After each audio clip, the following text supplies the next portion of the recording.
Sir આપણે breast cancer થાય એટલે બ્રેસ્ટ કાઢી જ દેવાનું? ના, એવું જરૂરી નથી.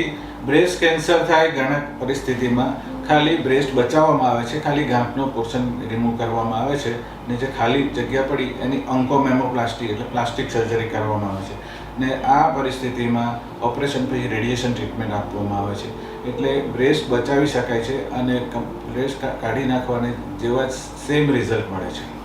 કીમોથેરાપી પણ લેવી પડે સાહેબ? આ કીમોથેરાપી તો બ્રેસ્ટ તમે કમ્પ્લીટ રિમૂવ કરો અથવા બ્રેસ્ટ કન્ઝર્વેટિવ સર્જરી કરાવો.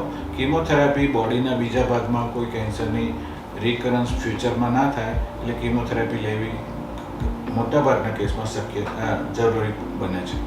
અને કીમોથેરાપીની આડઅસર વધારે હોય કે રેડિયોથેરાપીની? કીમોથેરાપીની આડઅસર વધારે હોય, કારણ કે કીમોથેરાપી બોડીના દરેક સિસ્ટમ પર કામ કરે છે અને રેડિયેશન ટ્રીટમેન્ટ ખાલી લોકલ પાર્ટ્સ એટલે બ્રેસ્ટ અને બગલના ભાગ પોર્શન્સ ઉપર જ આપવામાં આવે છે.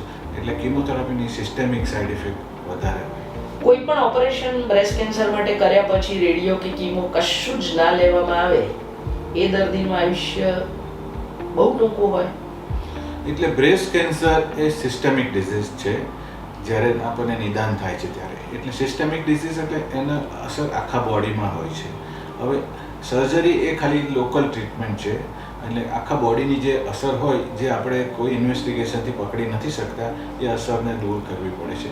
એની માટે રેડિયેશન ટ્રીટમેન્ટ અને કીમોથેરાપી અને હોર્મોનલ ટ્રીટમેન્ટ જરૂર પ્રમાણે લેવી ખૂબ જ અગત્યની છે.